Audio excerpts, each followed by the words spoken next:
3 years ago, on December 7th, 2020, Chris Anderson from the TED organization, yes, the people who put on TED Talks, he posted something curious on what was then Twitter.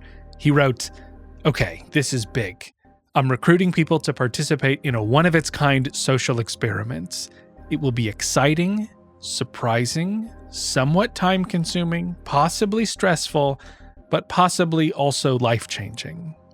The post came with a simple image of a question mark printed in white on a black background and the words, #mysteryexperiment. You could volunteer for the experiment if you were older than 21 and from the US, UK, Australia, Canada, Indonesia, Kenya, or Brazil. Of all the people who volunteered, a lucky 200 were selected. And the experiment was that each of those 200 people got 10 grand. $10,000 plopped into a PayPal account. It was theirs, a sweeping act of generosity from a couple donors who spent $2 million to give people a major surprise. But ultimately, it was a chance to take a peek at human nature. And we got an opportunity to study this. That's Liz Dunn. She's a professor of psychology at the University of British Columbia, and she was interested in how people spent the money. As part of the experiment, those 200 people were surveyed over several months to see what they were using the money for. But to be clear, they could have spent it on anything. It was their money. They were sort of politely asked not to spend it on organized crime, but other than that, it was up to them how to use this money. They also weren't supposed to just park it, so they couldn't put it in like some money market account or something. They had to actually spend it. So a research team gathered these data, counted up the number of dollars that were spent in different categories, and they were especially interested in how often people spent this money on other people. Like, sure, I could spend every last cent of this on myself. And, a model of purely rational economics would say that's exactly what I would do. But that's not what they found. One of the things we discovered was that people spent the majority of this gift actually in ways that benefited others, ways that we would classify as pro-social spending. So over $6,000 of the $10,000 windfall. So that means when people get this big pot of money, they end up spending a substantial amount of it on other people, their families, their friends, strangers. And on average, people ended up spending almost $1,700, 17% of their 10 grand, by donating to charities. This is clearly a good look for humanity, but it goes beyond the fact that people spend their money on others. It's not just that we spend on others out of obligation and we grumble about it the whole time. No, we love doing this. A couple of years ago on this show, I talked to Laura Acknan, who's done a bunch of research with Liz Dunn on a very nice side benefit of spending money on others. And across the board, what we find is a pretty consistent pattern whereby generosity seems to be emotionally rewarding for most people. In other words, we're happier when we spend money on other people. But would this apply in the high-stakes $10,000 mystery experiment? The research team not only asked people what they spent this money on, but they also asked about how those purchases made them feel. Out of all of the spending choices that they made, we found that it was the charitable donations that provided them with the greatest happiness. The other really neat thing about the donations that people made is that often they had ripple effects. So people were, taking this gift that they had received from this anonymous couple, giving the money to, say, an organization that then provided people with work training so that they could go out and get new jobs and support their families. So we can sort of begin to understand how one act of generosity ripples out and can have effects around the world. This single act of generosity, gifting $2 million to random people, had these cascading effects. Generosity inspires generosity, which spreads happiness. This episode comes out right in the midst of the winter holidays, which is when the name of the game is spreading joy and giving to others. If we do it right, we all win. Liz and her team even crunched the numbers to see what the emotional ramifications of this $2 million experiment were. By giving away this money, this wealthy couple effectively created 225 times more happiness than they could have gotten by keeping the money for themselves. So again, in this sort of giving season, I think it's nice to think about how sending money to others, especially those less fortunate than us, can really multiply the emotional benefits of every dollar.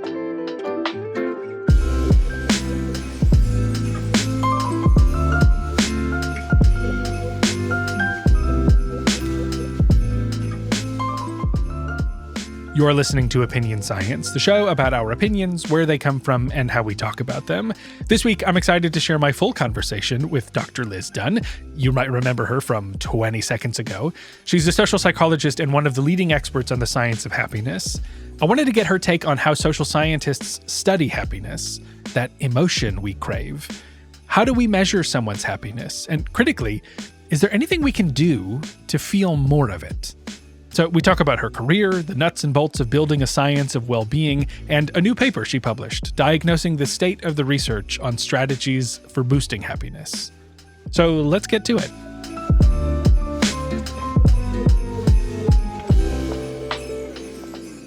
I think of you as someone who is like one of the go-to people on the psychology of happiness. And one of the things I've enjoyed doing these days when I prep for interviews for the show is to scroll all the way to the bottom of a person's CV and see like, where did all this get started? And back in like 2003 or so, it was kind of all over the place for you, as far as I can tell. There's some stuff on neuroimaging, stereotypes, implicit prejudice, affective forecasting, and so I'm curious, what was that period in your career like? And like, when did happiness kind of find its way as the centerpiece of the work that you do? Yeah, so you totally saw through me. Like in my job talk, I tried to pretend that there was a coherent line of research, but really I was just doing kind of whatever I found interesting and working with different people, which actually was really valuable. And I would recommend that to grad students to think about, trying out different topics, trying out working with different mentors, and, having a bit of a wander and then just frantically pulling together something that resembles a coherent job talk at the end. I thought it was kind of a fun way to do it.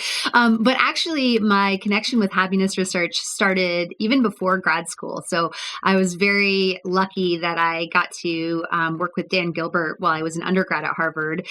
This was right around the time that he was working on his book, Stumbling on Happiness, which is, of course, one of the first big happiness books to come out. And so it was just a really exciting time to be part of that lab. And, as an undergrad, I got to be super involved in everything that was going on in the lab. Dan would give me tons and tons of feedback on all of my writing. And so that's something I still am just so grateful for. And I try to pay forward to my own students is just that careful, thoughtful, detailed feedback early on, I think makes such a big difference. But that also got me exposed to happiness research. And, I got interested in it, but I didn't necessarily think that was what I wanted to do forever. I probably would have been a little surprised to discover myself doing this now. But it really it captivated my attention early. Maybe I imprinted on it a little bit. And then I just kept coming back to it. Like it kept being a central interest for me. And even as I would go off and do other things on stereotyping, or I even have a paper on terrorism, I would just come back to happiness. And I think even throughout my career, I've sometimes a little bit moved away and done other things as well. But happiness is sort of the fundamental topic that I think just keeps me coming back for more. It's funny. I almost framed the question as how did you stumble on happiness as a research topic, but that seemed a little too on the nose. But like, why? Like, if you keep coming back to it, what is it? Do you have any idea about like what is it doing for you? Because for some people, right, it's like, well, I'm perennially unhappy and I need to figure this out. And others are just like, I can't understand this emotion. Like, why do people feel this way, and why do they sometimes not? So, like, what is it for you? Like, what's the central curiosity? Yeah, I mean, I do think that there are sort of two, it's sort of a bimodal distribution of happiness researchers, maybe where you see some people that are sort of gifted in the happiness domain, some people who struggle with it, and either way can kind of draw you in. I do tend to be a pretty happy person, but my interest in it is really just, stems from the fact that I think happiness is one of the ultimate goals. If you think about other things people are trying to achieve, maybe you want to get a great job or, have a family or do various other things. But at the end of the day, if you keep really pushing people, I'm like, why that goal? Why? What do you think? It's like at some point, most people get to, well, I think it would make me happy. And so understanding what really makes people happy to me is just one of the fundamental questions of human existence. And I think it's incredibly fun that we can use the tools of science to try to figure it out. So it is, as I was thinking about, especially in light of the new paper that we'll talk about, is there's like a clear applied question of just like, well, if everybody wants this thing, what better topic than to like try to get that for everybody? And so maybe you're motivated by that. Like the ultimate would be to find a cure for the blues, and we're good. Alternatively, it could be like, I don't really care. Like it would be great, but I just like am perplexed by the slipperiness of this emotion, and just the more intellectual curiosity of where is this coming from is more what's driving you. And so which is it? Is it sort of like the applied work is kind of like the gold standard versus like, I could take or leave whether we crack that nut. I just want to know the intricacies. I think it's both. I do care a lot about the applied piece, although I would argue that the focus of my work really is not about curing the blues. I would argue we have a massive line of work on that from clinical psychology. And the focus of my work and sort of the whole movement around happiness research more broadly is really about, how do you take people from being kind of reasonably okay to happy, which is different. And I think we don't want to conflate those two. And to me, that's something that at least, when I started in this area had been so underexplored that I think for me, part of it is just that, I tell my students, you can kind of think of areas of research like a pasture. And we as academics and psychologists kind of tend to all go to the same little area of grass and furiously graze on it. And meanwhile, there are these just like fields of clover that remain untouched. And to me, happiness was one of those fields of clover. And so the kind of, I think, critical insights that has defined a lot of your work is the role of generosity there. And so where does that come into the picture? That like, not only is this a curiosity of, everybody is seeking this kind of outcome, but this is maybe a surprising road to that outcome. Yeah. And so I got into doing generosity research not so much because I was interested in giving per se. I was really interested in money. And so, I found myself in my mid-20s with having just gotten my faculty job, I was suddenly earning more money than I needed to stay alive, which was for me a totally novel experience, having gone straight from being an undergraduate to graduate school. I was used to having enough money that I could buy food, meet my basic needs, maybe go out for dinner once in a while. But then suddenly as a faculty member, I was making sort of pretty close to the median income for an adult, which for me was like being instantly rich. And so I just got curious, as a happiness researcher, I wanted to know, okay, so what do I do with this newfound resource in order to get the most happiness out of it? And so, I started to think through the existing literature. And one thing I sort of garnered from the existing literature was that it would make sense if using money in ways that supported kindness, in ways that benefited others, might actually be a productive strategy for creating happiness for ourselves. And so that was really what led me to test, whether spending money on others might promote happiness. And, this little hunch turned out to be correct, and led us down all kinds of interesting paths as a result of, many amazing students such as Lara Acton, Ashley Williams, and others. And if people are interested, so I talked to Lara 2 years ago or so about this line of work. So folks can check that out if they want all the details. But for now, could you give us kind of like a snapshot, or at least like an example of empirically, like a study where you go, I'm going to somehow figure out if this kind of generosity has this positive benefits? What does a study like that look like? Yeah, so I'll talk about one of our first studies that we did on this topic, and there's some problems with it, but it's a fun study, so it's a nice one to describe. So in this study, what we did was we gave people either $5 or $20. We literally just walked up to them on our beautiful campus at the University of British Columbia and handed them a $5 or $20 bill, and we basically said, okay, spend this by the end of the day. Now, we told half the people that they should spend this money on themselves. We told half the people that they should spend it on others, and then we called people back that night, asked them how happy they were. And what we discovered was that people who had been given this money and told to spend on others ended up happier compared to those given the same amount of money but told to spend it on themselves. So that's sort of like one of the classic studies. And then we've done a ton of work to try to fix the many, many problems that one study contains. But luckily, like the sort of, if I was to kind of throw in a spoiler on what turned out to be like a decade of additional work, that basic effect kind of replicates. So it does seem to be the case that overall, spending money on others promotes happiness. And replicates in wildly different contexts, right? With like totally different kinds of participants.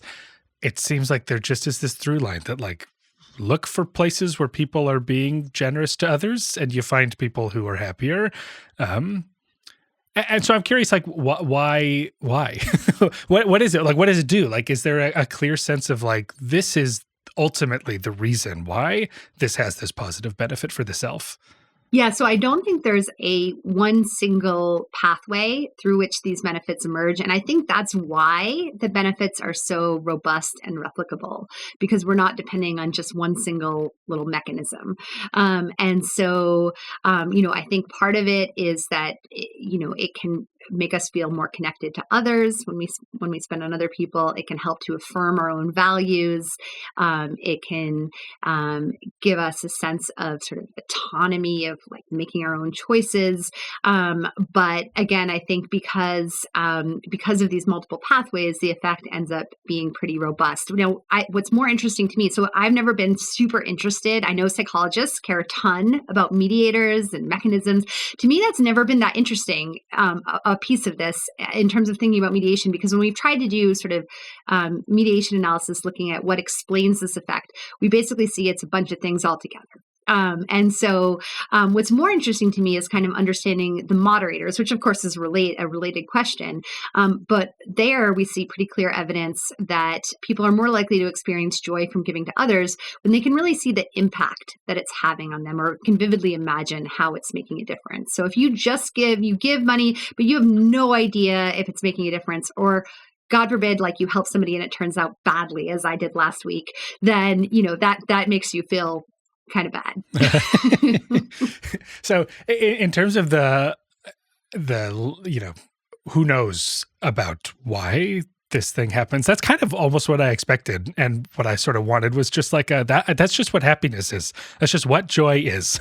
I think sometimes in our field, we get a little too bogged down by these, like, well, there's the puzzle. You're supposed to build the puzzle according to these rules. But sometimes it's just like, I don't know, man, like this is what happiness is like connections to others. Yeah, that's right. And I think a really important piece of this is that, I have argued that human beings as a species have probably evolved to find joy in helping others. That is, although it seems like being selfish would be good for our survival, in fact, our ability to survive despite our lack of, claws or amazing speed or really impressive teeth probably stems in large part from our ability to cooperate. And so this mood benefit, this immediate sort of like happiness that we get from helping others may have helped sustain that tendency to give and may actually help to explain the success of our species. It's like this trick that biology does to us to make sure that we keep closely knit communities intact. Exactly. Like if you imagine a society where everyone felt horrible whenever they provided help to others, right? That society probably wouldn't do so great. So we're going to careen into the philosophical here because like ultimately this is a question of like, what is the construct? What is this variable that's at the center of this giant now field of research? And whenever I teach about, how to do research in psychology and it comes to how do you measure psychological concepts, happiness is always the example of just like, one, what even is it? And two, how could I turn that into numbers that I make sense of in an objective way? So I hand it to you. Explain happiness to me. Well, I would argue that happiness is actually not especially difficult to measure. So, we have to start by agreeing on what happiness might mean conceptually. And I think Ed Diener and his students did an amazing job kind of thinking through that early on and setting the stage for those of us who came later. Ed Diener defined happiness as being subjective well-being. That's sort of the jargony term for it in the literature.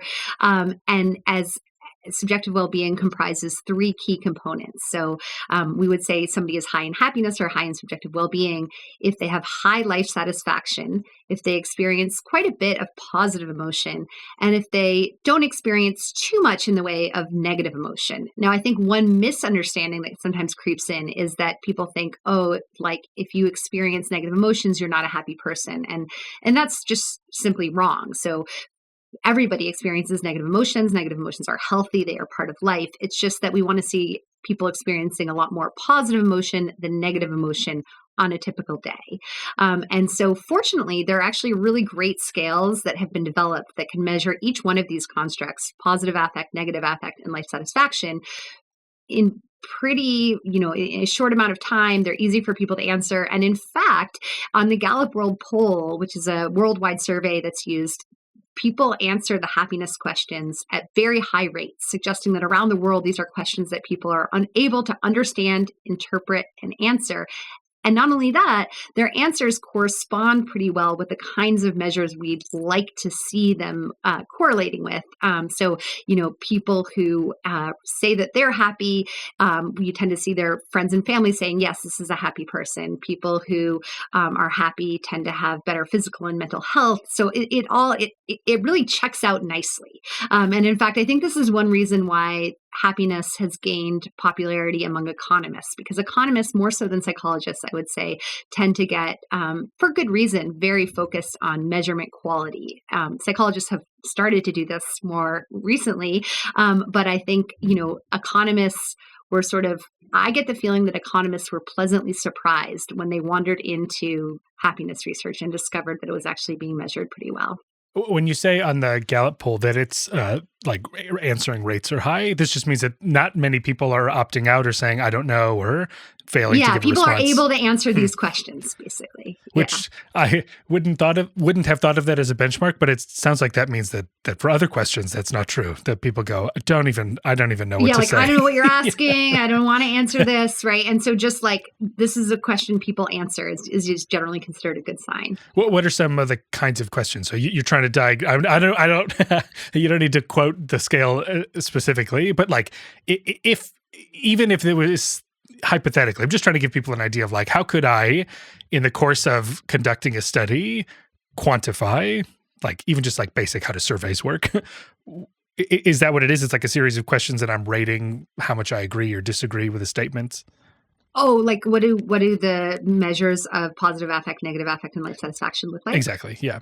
Yeah, so there's different ones that are out there. So, and they are very face valid, meaning that if you just look at the question, you'd be like, oh yeah, that sounds like the thing. So, on the life satisfaction scale, it's questions like, overall, I am very satisfied with my life. I might not be getting that wording exactly right, but that's the basic gist. It's pretty much what it sounds like. And similarly, there's different measures of positive and negative affect out there. I particularly like one that's called the SPANE, SPANE. If anyone wants to Google it, they can check it out.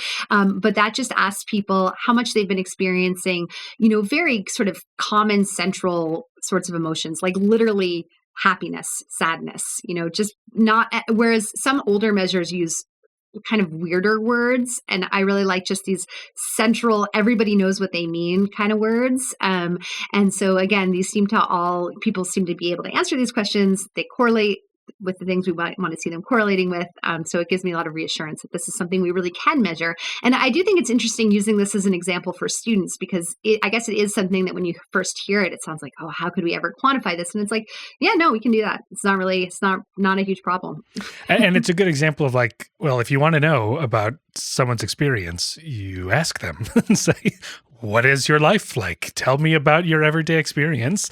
And I can, cleverly turn those into numbers by just creating a scale, but I can stack people up. Some people answer yes to a lot of those questions and agree a lot with a lot of those statements. Other people don't. And they say, like, I feel more of these negative feelings than the positive ones. And I don't feel all that satisfied with how life is going. And now I've got like a very useful comparison between two people who've answered those questions very differently from each other. Yes, and as you might know, these questions have political ramifications.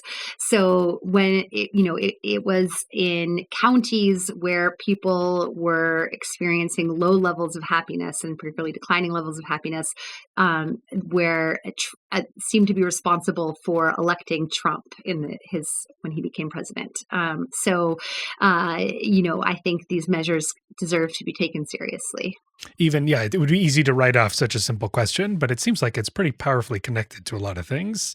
So how do we boost people's answers? We say, we want to make you, when I ask you how satisfied are you, I want you to say very much. And so I want to talk about this recent paper that came out where you diagnose kind of the state of the science. Like if we're trying to figure out, do we have anything to say in response to the question, how can I be happier?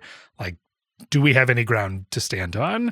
And maybe to get us started, one of the things that you do is compile kind of a set of strategies that seem like they could plausibly increase people's happiness. And the approach you took to settling on those, I thought was really interesting. So where are these coming from as a starting point? Yeah, so we started by just coding media stories about happiness. So we looked for stories like, 63 scientifically proven ways to get happier. And there's no shortage of these stories out there. So we wanted to see what kinds of strategies were being recommended to the public as ways to get happier. And so we went through and systematically coded those and tried to identify strategies that were being really frequently recommended.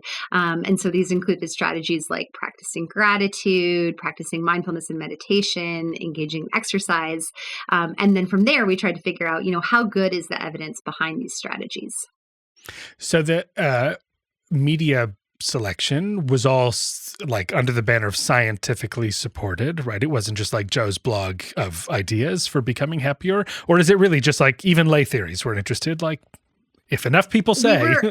Yeah, we were just looking for media stories that contained happiness recommendations. Typically, they had, some kind of at least science flavor to them. It wasn't a requirement, but it's just sort of what journalists tend to do, right? They tend to want to, we weren't looking at blogs. We were looking at, actual media stories. And so typically journalists will, contact somebody who does research in this area, but it could also just be somebody who wrote a book and doesn't really know that much, but they're providing recommendations.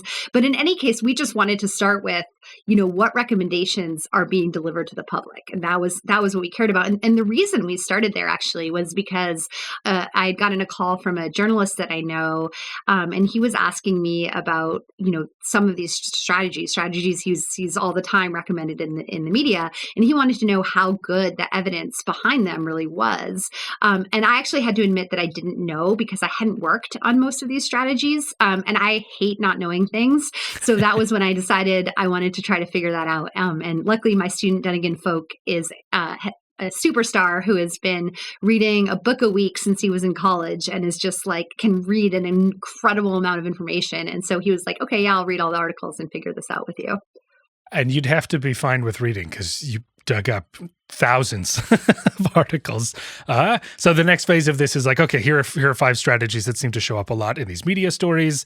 Let's go out and see like what studies have been done on these interventions, screen those for a variety of things and settle on like, here's kind of the evidence that's out there that's related to the question. And at this point, I think the standard approach would be to say like, okay, let's do a meta-analysis, which is just like, we'll go into each of these studies and we'll record how big of an impact these strategies had, and we'll synthesize them quantitatively, statistically, and see what the best case scenario looks like. But that's not what you did. And so I'm curious why, and what did you do instead? Yeah. So I used to be a fan of meta-analysis, but the problem is the sort of core assumption underlying meta-analysis has really been called into question by the replication crisis. So for one thing, meta-analysis relies on saying, hey, let's put a bunch of small studies together and each one on its own might not mean that much, but together they can make something beautiful. Sort of, this many grains of sand make a castle is kind of the idea. And the problem with that is it turns out, not to hold up so well. So, for example, when we look at meta-analyses in comparison with pre-registered large multi-site experiments, what we see is that meta-analyses seem to be systematically overestimating the size of effects, and not by a little bit, by a lot. So meta-analyses seem to get estimates that are about 3 times the effect compared to pre-registered experiments. So that's a worry. Also, the sort of, it was actually a talk by Joe Simmons, who's one of the people who's part of Data Colada. He gave a talk at UBC that really made me change the way that I think about meta-analysis. And one thing that he and his colleagues have argued is that if you have a whole bunch of studies that are p-hacked, even just a little bit, meaning that the researchers have used a little bit of flexibility in how they analyze the data, that you can end up with most of the time getting false positives. So even just a teeny tiny bit of massaging the data, saying, you know what, this effect was maybe P of 0.08. Oh, we should maybe control for gender. Now we get a P of 0.05 and it's publishable. Just doing that across a body of studies, you can end up seeing, oh, there's a real effect here, even when there's not. And this is just, happens with a frequency that I became convinced was just untenable. So I not everyone is going to agree with me on this, but I agree with the Data Colada folks in thinking meta-analysis is just not holding up. And so, it's kind of like if we build our castles out of sand, we shouldn't be too surprised when they wash away. And so I thought, okay, let's let the sand go. Let's just look for the rocks, the studies we might trust, and see what we can make from those. And so to do that, we were looking for studies that were pre-registered, meaning that the researchers committed to an analysis plan ahead of time and followed it. And this is really important because it prevents researchers from being able to p-hack, to massage their data. I can't, run the analysis one way and then go, oh, I wonder if I ran it this other way, how it would come out, and then present the analysis that's more supportive of my hypothesis. I have to decide the right way to do the analysis, whatever I think that might be, ahead of time and then stick with it. So we were looking for pre-registered studies. We were also looking for studies that had reasonable power. So we were looking for studies that had a decent enough sample size to be able to detect typical kinds of effects in social psychology. And I can delve into that a little bit more if you want. But we were also looking for studies that used random assignment. So people being randomly assigned to a particular strategy or any kind of somewhat reasonable control group. And this is important because we want to know what actually causes happiness to increase. Now, just to be clear, I am not suggesting that every correlational longitudinal study that has ever been conducted has no value. Like, of course they do. But we just wanted to see, for these recommendations that were being so broadly recommended, to the public, we wanted to see, well, is there evidence that we would consider kind of the gold standard out there? Experiments that can actually determine causality, where they have a decent amount of subjects, participants to be able to detect the effect, and where the researchers committed to their hypothesis ahead of time. So those were sort of our key criteria.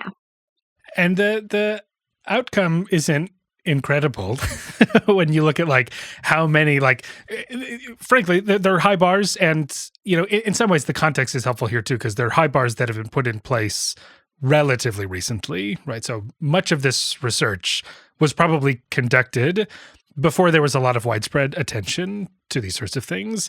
And so it just is this kind of weird, ambiguous state of affairs where you go, we've got so much of that evidence from the before times. And it's just sort of maybe unclear what to make of it. But what this analysis does is it's kind of this hybrid of we start with a meta-analysis and we kind of end with a narrative review is kind of my read of how things play out. In that you go now that we can sort of isolate, because you're not quantitatively combining the results of the studies, right? Or well, that's right, because weren't even really enough Right.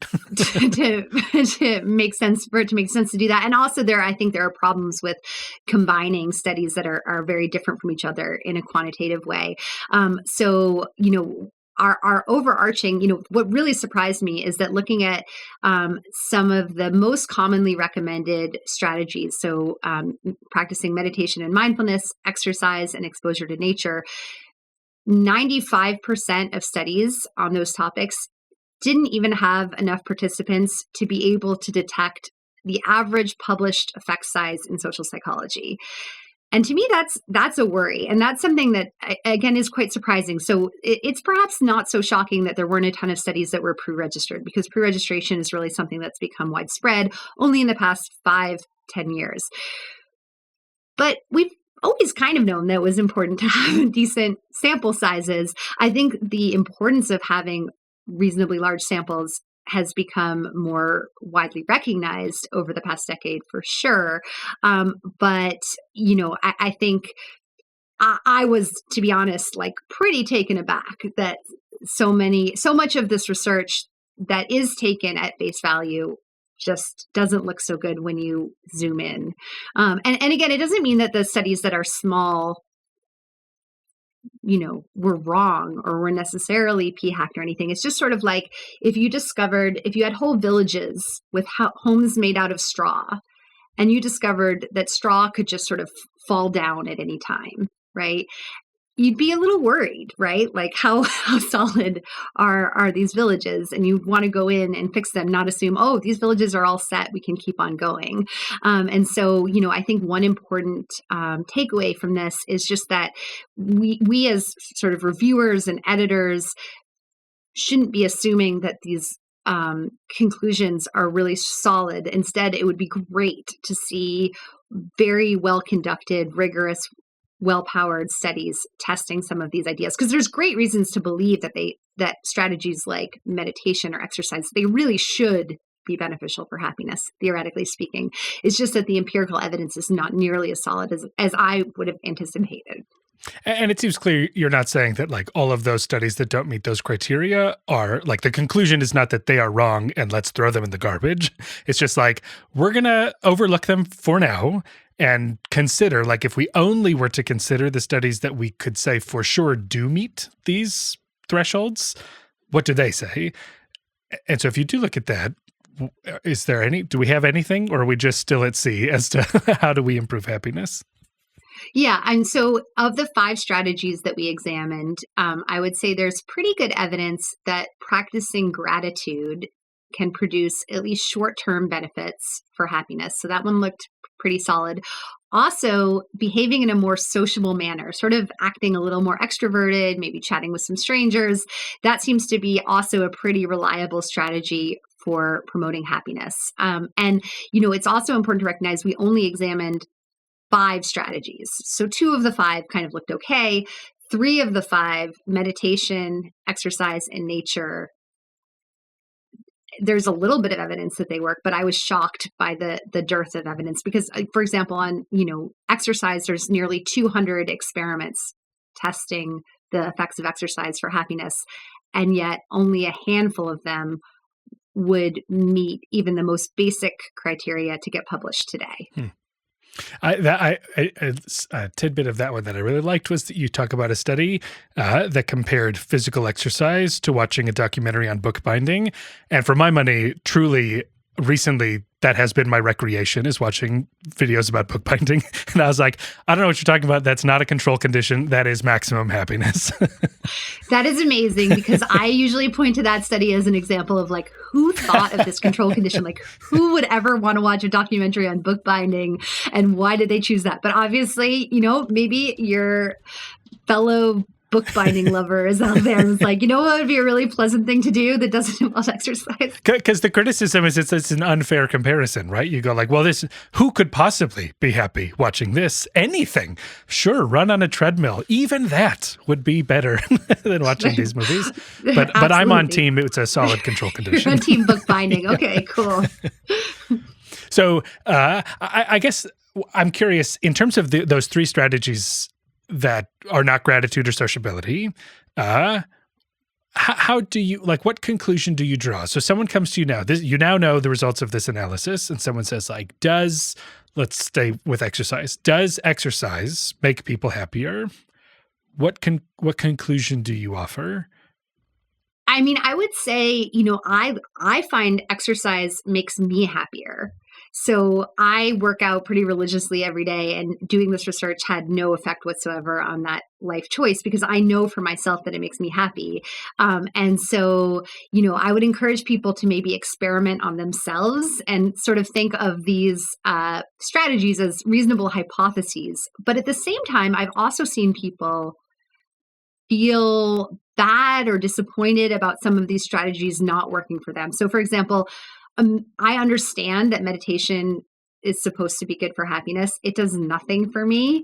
And I've always felt a little bit like, man, I'm that happiness researcher who doesn't care for meditation. And now I know, one takeaway from me from this research is like, actually, we don't know for sure that it works so well, broadly speaking. I'm sure there are people that meditation is really effective for in terms of increasing happiness.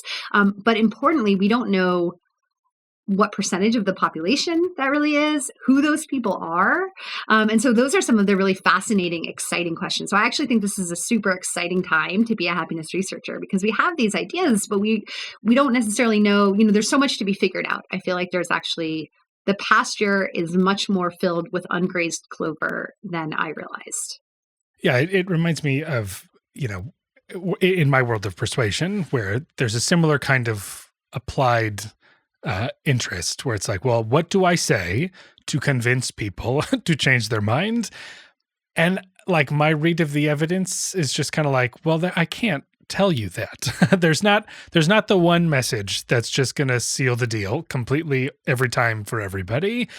It's a whole bunch of stuff going on, right? And that's why approaching this stuff scientifically and not just going like, well, I'm going to go ahead and just write my article and say, here are the 5 strategies for good living.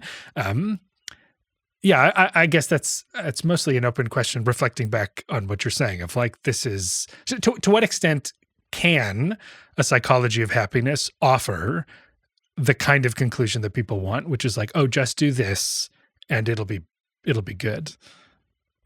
I think we should be able to offer that. And so I think, that's a worthwhile goal, and figuring out, what are maybe the niche strategies that will work for some people. And then what are the, really reliable ones that kind of work for everybody. I do think we should be able to figure that out. And I think we have the methods and the background theories now to be able to do that. But I'm really glad you mentioned the sort of applicability to persuasion, because I really want to emphasize that I think the problems that we found in this literature are in no way specific to happiness. We shone a flashlight on this area because that's our thing, is happiness. So that's what we did. But I would invite anyone listening to this podcast who has an interest in some other area to pick up that same flashlight and examine the conclusions, especially the conclusions that have been, repeated in the media or in popular books or shared with, policymakers, businesses, other leaders, and go, okay, like, do these, conclusions hold up to a kind of post-replication crisis lens? Do you actually see experiments with reasonable sample sizes, ideally pre-registered, providing any support for these conclusions? And if not, we might need to take another look at some of those areas and then, and then fix it, right? So science is self-correcting. That's something that I love about science. I think that's like one of the most beautiful values of science. And so this is a chance to live that value and say, okay, let's re-examine some of these areas where they need to be fixed, where they've captivated the public's attention. Let's go make sure they're real. Let's put some foundations under those castles. The paper makes an interesting point too, which is that we may have a false sense of confidence in the evidence we have for these kinds of things. And sometimes it makes the sell to do what you're saying a little hard, because you go like, look at us, we showed. And they go, yeah, didn't we know that? Why is this important? And so, yeah, I don't know if you have thoughts about like pragmatically, like, yes, of course we ought to do this maybe, but what are maybe some of the hurdles that we have to face? Yeah, I mean, I think the problem here is that we just see what looks like a mountain of evidence, because there's 200 experiments, and so it looks like, and most of the published experiments, lo and behold, produce significant results, right? And so it's tempting to just conclude, oh, everything's fine. And so I think that's one of the big hurdles, is just getting past that heuristic of a lot of little bits of evidence must add up to one reliable wall of evidence. And I just think we've got to question that assumption. In terms of encouraging people to do this, I would say our paper got published in Nature Human Behavior, and I think top journals would publish other papers doing something similar. Again, especially if it's areas and conclusions that have attracted a lot of broad interest, then re-examining them. And, even if the answer is, hey, these look great, or, of the persuasion strategies, these are the ones that are backed up by evidence that meets modern publication standards that we believe is reliable. I think this would be a super valuable contribution, and I would love to see other people do this. All of this also seems to be especially relevant given that sort of starting point on the media stories, right? Because it is this weird kind of, I'm super interested in science communication and the responsibility we have both on the generating of the findings and also the communication of them. And this is a good example of like, those two might not have always been in sync, where stories are being sold in a kind of, there's an appetite for them for sure, especially in this domain. But the evidence, like, it's always worth making sure that like we almost need to impose a heavier standard on the kinds of research that we're selling to the public as like a viable thing that you could do in your life so that we don't end up wasting people's time. Yeah, and I think this is actually a really interesting, deep issue, because, some people have said to us, but what's the harm in recommending these strategies? If they might work for some people, there's theoretical reasons to believe they should work. Like, why not just encourage people to do them? And I think, one of the problems is that people's time is limited, their bandwidth is limited, right? If you're telling people that this meditation practice will make them happier, that's maybe 20 minutes a day that they could be spending time playing with their kids, or, taking a walk outside or whatever. And so I think it's really important to be able to tell people, not, or at least not to be assuring people that some use of their time is going to pay off in terms of happiness. And I think it's fine to say, hey, this is something that might work. But again, if you look at the media stories, they do tend to really amp it up. I mean, as someone, I think actually an important, interesting thing of science communication that most people don't realize is that headlines are not written by the writers normally. Like, I've written op-eds and I've written very few headlines. Usually the editor writes the headline, and often the headline is more extreme than the article itself in media stories. But still, even if you read the whole article, often they are, overselling the conclusions. But I think to some extent, as researchers, we're tempted to blame the media for this, but I think often the researchers get carried away too. And I'm not trying to point fingers at others. We can point those fingers back at myself. I can get very excited about my work as well, and I have to restrain myself. And in fact, this is why that journalist first asked me about these other studies, because I try, when I talk about my own work with journalists, I try to really talk about sample size, pre-registration, whether the methods were experimental, and address those components of evidentiary value in sort of calibrating the strength of the conclusions that I want to draw. And in addition to being sure not to waste people's time by overselling the findings that we have, it's also, wasting time in the sense that maybe there are better strategies out there. Like, it's possible. It reminds me of, like tinctures and essential oils that we're saying, well, this will cure your cancer. Where you go, hold on. There's stuff that we know can help. So let's like direct people toward those kinds of solutions, particularly when we're talking about the kind of stuff where you don't have the time or the luxury to do that, which raises a question too of like, when it comes to happiness, these are the kinds of things that could be related to like actual like clinical conditions. And so I'm curious sort of the ways in which what you're saying speaks to that kind of communication of like, is this going to be an alternative, potentially could be taken as an alternative to the kinds of like actual clinical treatments that someone could undergo if they're actively depressed, for example? That's right. And it's extremely important to recognize that our research was about increasing happiness, not about treating any specific clinical disorder. So we actually excluded studies that were focused on providing treatment for people suffering from any physical or mental health disorder. So, it's possible that, for example, engaging in exercise might help people with clinical depression, or that practicing meditation could be an effective treatment for an anxiety disorder. We were not looking at that at all. Of course, our samples, we weren't excluding individuals within these studies who suffered from clinical disorders, and, any even just sample of university students is going to have a fair number of people that have mental health challenges, but we weren't looking at any of these strategies as treatments for those disorders. So I would definitely just urge people to recognize that if a therapist or someone has recommended a particular treatment for you, like exercise or meditation, our work does not speak at all to whether that's a good idea. It's just about whether, if you're just sort of like going about your life, everything's kind of okay, should you take up meditation? Should you practice gratitude more? That's where our work comes in speaking to whether these strategies have a lot of evidence supporting their capacity to raise the kind of average person's happiness. That's great. Well, the new paper is super cool. It raises a whole bunch of interesting questions, and I've enjoyed seeing the work that comes out of your lab over the years too. So this was a fun opportunity to pick your brain and learn more about how you do things. So thanks so much for taking the time to talk to me. Well, I really appreciate it. And I'll also say we focused on this paper of ours in Nature Human Behavior that I call our glass half empty paper, where we really talk about the limitations of some of the work that's been done, starting out with these 5 widely recommended strategies. But we have a new paper coming out January 2024, an annual review of psychology, available online now, which I call our glass half full paper.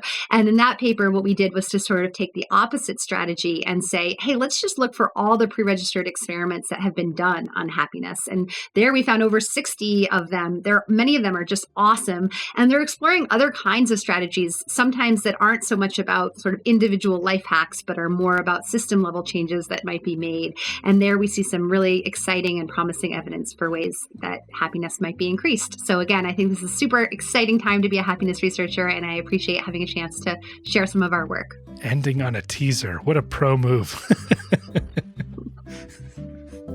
Not my first rodeo.